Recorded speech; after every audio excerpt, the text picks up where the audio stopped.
জনবহুল এলাকা থেকে অপহরণ, ভর সন্ধ্যায় ধর্ষণ, প্রশ্নের মুখে পুলিশি নিরাপত্তা।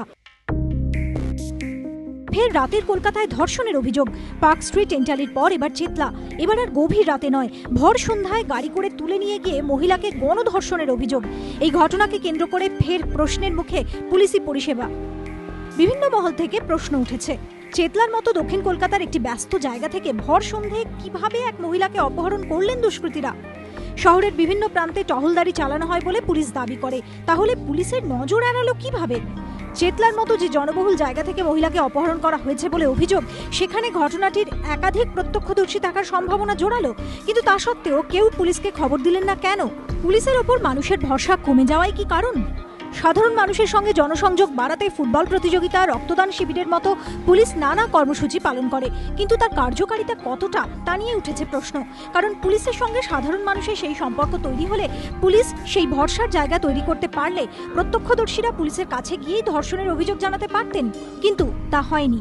চেতলা গণধর্ষণ কাণ্ডে পুলিশি নিরাপত্তার পাশাপাশি সামাজিক অবক্ষয় নিয়েও প্রশ্ন তুলেছে রাজ্য মহিলা কমিশন।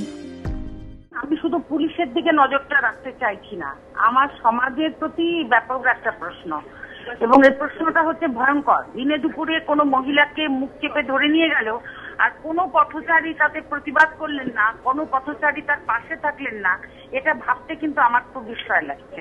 ঘটনাটা অত্যন্ত দুর্ভাগ্যজনক, বিশেষ করে এই চেতলা এলাকাতে, এবং এই সন্ধ্যেবেলা যদি হয়ে থাকে। একটা সাধারণভাবে এলাকার মানুষেরা এলাকাতে তৎপর থাকেন, কোনো ঘটনা হলে তারা এগিয়ে যান, বোধহয় সেই পরিস্থিতি ছিল না। তবে আমার মনে হয় যেহেতু এই আমাদের যিনি অভিযোগকারী তিনি কোনো বাড়িতে তিনি নিয়মিত যেতেন, আগে থেকে পরিকল্পনা করেই ঘটানো।